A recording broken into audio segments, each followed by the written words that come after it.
A report accuses leading Covid-19 vaccine producers of failing poor countries. Amnesty International argues this amounts to an unprecedented human rights crisis. But what's behind that? And how can the vaccination disparity between rich and poor nations be bridged? This is Inside Story.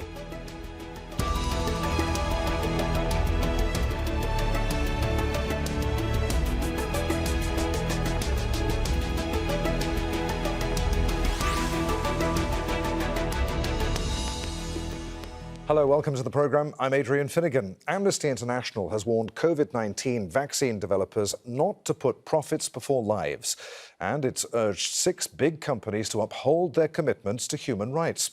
It says that Pfizer, Biontech, Moderna, Astrazeneca, Johnson and Johnson, as well as Novavax, have deprived poor nations of the equal right to doses by prioritising wealthy nations. The rights group is demanding 2 billion jabs be delivered to the developing world before the end of December. Amnesty has also denounced the firms for refusing to share vaccine technology or waive patent rights. The group says the drug makers are fueling an unprecedented human rights crisis. And, backed by the World Health Organization, it's launching a campaign to hold governments and companies to account. Amnesty's report comes as world leaders are debating vaccine equality at the 76th UN General Assembly's 76th session. Well, US President Joe Biden is expected to pledge vaccinating 70% of the world's population by next September. Zambia's president stressed the need for vaccine equity ahead of a virtual summit hosted by Biden at the UNGA. Despite our placing the vaccine program high on the list of mitigation measures, Zambia has only managed to vaccinate a mere 3% of its population. This is against the country's target of vaccinating 70% of the eligible population by the third quarter 2022. This clearly highlights the inequitable access to vaccines developing countries, especially that more than 2 billion vaccines have been administered worldwide. Mr. President, it is fair to state that recovery from the pandemic hinges upon mass vaccinations before considering other reforms or facilities that tend to fail when countries lock down their economies. Well, Amnesty International says that parts of Latin America, Africa and Asia have plunged into renewed crises due to vaccine scarcity. Its report estimates that less than 1% of people have been inoculated in poor countries, compared to 55% in rich ones. 1.2 billion more people need to be vaccinated in developing nations by the end of the year to cover 40% of their populations. The immunisation target was set by the World Health Organization. Pfizer and Biontech have so far delivered 9 times the number of vaccines to Sweden than they have to all poorer countries combined.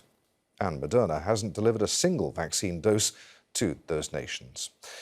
Well, India and South Africa pushed for the lifting of Covid-19 vaccine intellectual property rights. The initiative at the World Trade Center received the support of many nations, including the US, but the proposal faces resistance from pharmaceutical companies. Many say that patents are not the main obstacle to scaling up production.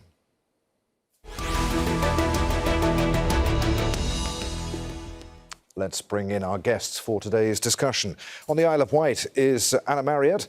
She's Health Policy Manager for Oxfam and Policy Lead for the People's Vaccine Alliance. In Bengaluru, Prasanna Saligram is Project Coordinator, Equitable Access to Essential Health Technologies in the context of Covid-19 project. And from Oxford, we're joined by Alberto Giublini, who is Senior Research Fellow at Oxford's Jazeera Centre for Practical Ethics and is the author of The Ethics of Vaccination. Welcome to the programme, all of you. Alberto, let's start with you. Is Amnesty right? Are the big 6 vaccine manufacturers fueling an unprecedented human rights crisis? Are they failing to respect human rights? Well, I will reframe the question slightly, because I think the relevant question is who has the obligation to fulfill these human rights. Now, pharmaceutical companies, of course, the obvious argument would be they're not charities, so they make profit. And actually, the market forces behind this is exactly what drove the quick development of vaccines. So these companies developed vaccines very quickly, precisely because there was an economic incentive to doing that. And it might be good to keep that aspect, for example, because when the next pandemic strikes, we will be able to produce vaccines as effectively as quickly as we did. So waiving intellectual property rights might slow down this kind of process in the future. So this is one aspect of the story. However, in this case, there are two things to consider. First of all, this is a situation of emergency for certain countries, and health is a basic human right. So this is a countervailing reason. So market forces are one aspect, but we are to consider the emergency of the situation. And secondly, these companies received a lot of public funding for their research and development. So the estimate, I think, is all these big companies altogether received something like $100 billion in public funding to develop vaccines. So the market argument applies, but applies to a certain extent. So I think some reasonable measure outside what would otherwise be normal market forces could be implemented. And waiving intellectual property, at least for a certain amount of time, not forever. I mean, we need to discuss the economic aspect to make sure that these companies retain certain incentives to do what they did in the next time. But I think that would be a reasonable solution given the current situation. Okay, Prasanna, do you agree with that? Are these companies putting profits before lives? Okay, I congratulate Amnesty for highlighting the human rights aspects of it. But I find it a little like the statement that appealing to the goodness of the devil. Would you be, I mean, there's a famous statement, would you be so kind to be stopping the oppression on me? So this is similar to that. So expecting the pharma companies to adhere to HR and human rights obligations is no-go. There are fundamentally structural problems. I mean, the structural problems are at the economic level, or at the global political order level, or at the global, what we call global health governance level, global social order level. The very fact that human rights obligations are largely obligatory or largely voluntary, while the trade agreements are mandatory, I think that itself speaks about the structural issues that we are confronting. And it's a 30 years sin of having formed the World Trade Organization. Sorry, I'm not going to mince words. So if you have an organization like WTO, which was meant to promote free trade, the same market argument that Alberto also tried to bring in. And if you encourage monopolies in a market, or a global trade order, then what you get is what we have today. So you don't wake up in a pandemic and then say, and the imperialism is going to take a holiday. It won't take a holiday. And that is where the crux of the problem is. Anna, the very fact that India has, sorry. I was going to ask Anna what she thinks of what you're saying. Anna, global vaccine manufacturers are reported to be producing something like 1.5 billion doses every month. Why are so few of those going to poor and middle-income countries? Where are they going? Well, the model we have is that we are collectively worldwide dependent on just a handful of corporations making these vaccines. And they consequently have all the power to decide how many vaccines get made, who gets to buy them, and at what price. And because they are driven by profit, and I would say greed for excessive profits, they are selling the vast majority of their doses to the countries where they can get the highest price. And our analysis shows that in some cases, they're charging up to 24 times, maybe more than that, than the estimated cost of production.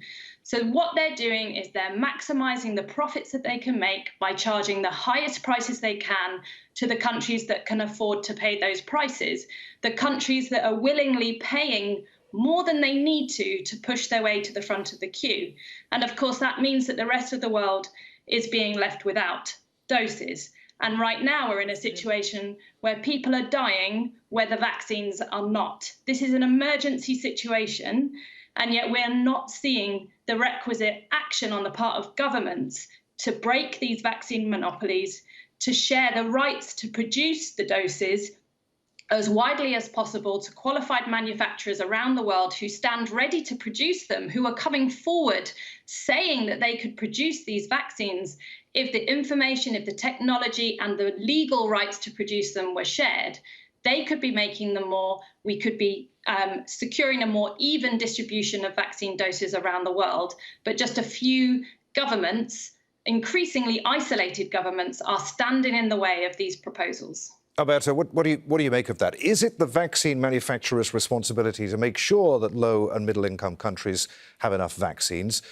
Or should that be the responsibility of richer nations and organizations such as the UN? So I think the latter is true. I don't think it's the company's responsibility. I think it's the government's responsibility to make sure that the distribution is equitable. Because as I said before, these kinds of profits are precisely the reason why we had a vaccine so quickly. It's what drives development, research and development of vaccines. This is how things work, unfortunately. But on the other hand, it is also true that the rich countries have large amounts of the vaccines that are not really necessary to meet internal needs, because some countries like the UK, the US, are now vaccinating like 12-year-old children. The US is talking about vaccinating 5-year-old children in the near future. Now, children in rich countries are a group that is at very, very, very low risk from COVID-19. And if anything, it is this kind of situation that need to be addressed. But it's not the company's responsibility; it's the government's responsibility to, for example, donate these vaccines to countries who actually need them, instead of using for children who do not really need this vaccine at this moment. Prasanna, is this tactic then by Amnesty of shaming, if you like, or trying to get governments to force the companies into sharing knowledge and technology, waiving their intellectual property rights, even if it's temporarily, is it going to work? Yes. For example, in India itself, we have nearly 32 companies which can manufacture vaccines. The very fact that Indian government, for all the noise it is making at the World Trade Organization for a TRIPS waiver, doesn't use the compulsory licensing mechanism to break the monopolies in India of the Indian companies, speaks about the chilling effect of the global economic order and the neoliberal fundamentalism, and that's where I was coming to. The very fact that Amnesty could only look for 6 vaccine manufacturers, as Anna also mentioned, for an 8 billion population, speaks volumes of the sorts of monopolies that are encouraged. And again, it is not just the governments. Governments have these chilling effects, and also bilateral, multilateral chilling effect, as we call it, because they can be subjected to sanctions. So it is the global order that has to be changed. For example, the TRIPS waiver is languishing with WTO for 1 year. And that is where, we will have to question those global economic orders, global trade regimes, and then ask as to why those 32 companies, for example, in India, and Africa has also come out. Africa CDC has also claimed how Africa can manufacture vaccines. There is manufacturing capacity. So, but the sharing of knowledge is where we are lacking. Anna, you touched upon it in your first answer. Give us some idea of the impact that a lack of vaccines has on low and middle income countries, beyond the fact that they needlessly infect, and the virus needlessly infects and kills people. How does it affect fragile health systems, fragile economies? Well, we know that many countries, many developing countries, already have incredibly under-resourced and fragile health systems, as you say. And the indirect consequences of being overwhelmed with coronavirus means that people are dying unnecessarily of other health issues that would normally be dealt with.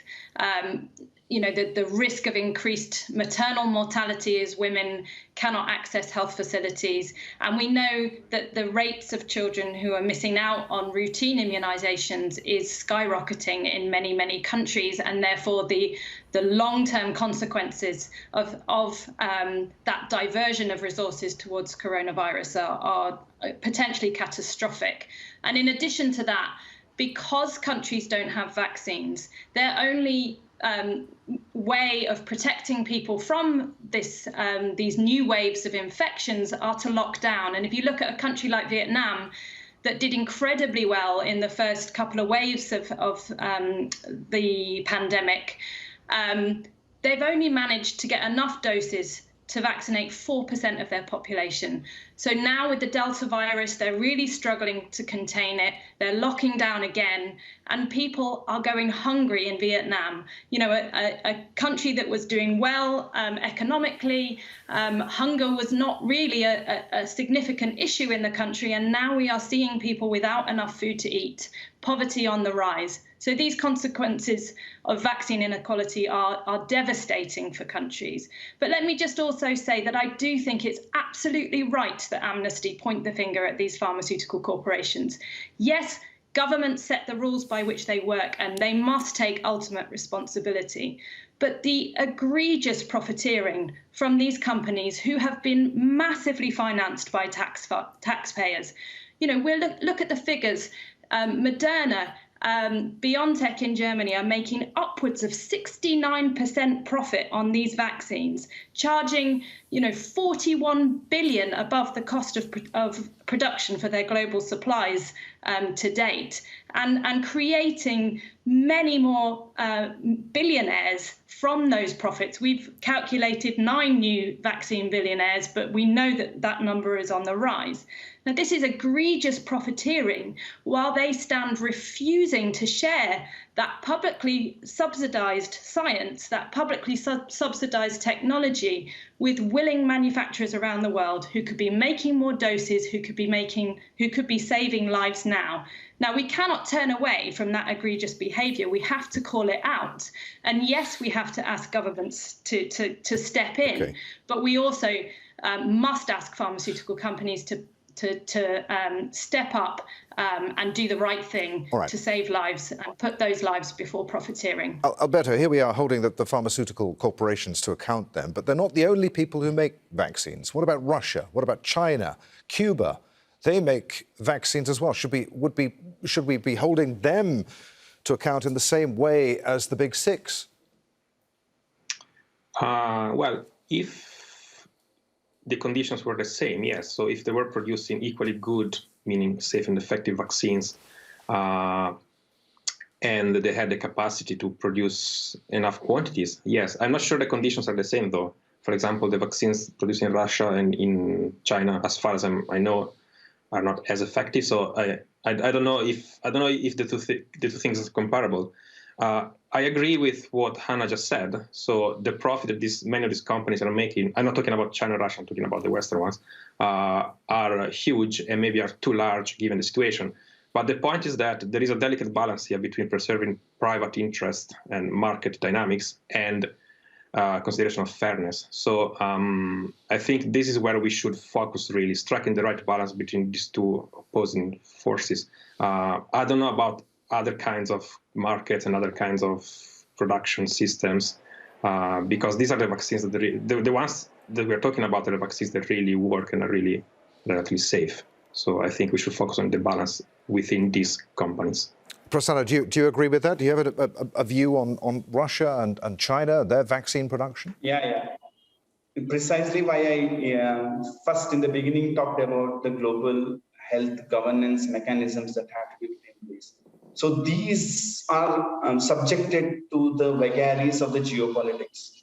So, for example, Cuba is in line of, we have our own indigenous, for example, in India, we have an indigenous vaccine which is still to get an approval from WHO. So there are issues around those global order, global health governance mechanisms have to be shored up, because this is not going to be the last pandemic that we are going to see. And hence, we need to have a better global health governance mechanism with multilateralism given the strength, rather than leaving it to non-state actors or to voluntary mechanisms of charities and other aspects. So the global health mechanism would have ensured, for example, that more and more vaccines are approved at a faster level.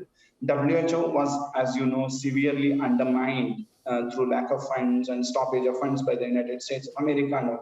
Now they have been restored. But yeah, so if ironically, they're using the UN platform for talking about the vaccines when the UN system itself has been severely undermined. So I think that is where we have to look at structurally, is what I would posit. Anna, what does all of this say about the way in which we deal with health globally in the 21st century? Do our healthcare systems, our attitudes to those systems need an overhaul? Is it possible to have a globally equitable approach to healthcare? I remain optimistic that it is possible, but we need the political will to make that happen. We need to ensure that we work in cooperation and not in competition, and we need to drive out the commercialization of healthcare and this kind of dominance of profiteering over public health interests. And that's why, unfortunately, governments are coming together and talking more about the next pandemic than addressing this one right now. But when we do look at the next pandemic and how we need to be prepared for that, one of the key things that must be on the table is that the public funding, the billions of public funding that goes into fast-tracking the development of the medical tools to combat pandemics, there must be conditions placed on those, that the resulting medical products are free of intellectual property. We actually need a new system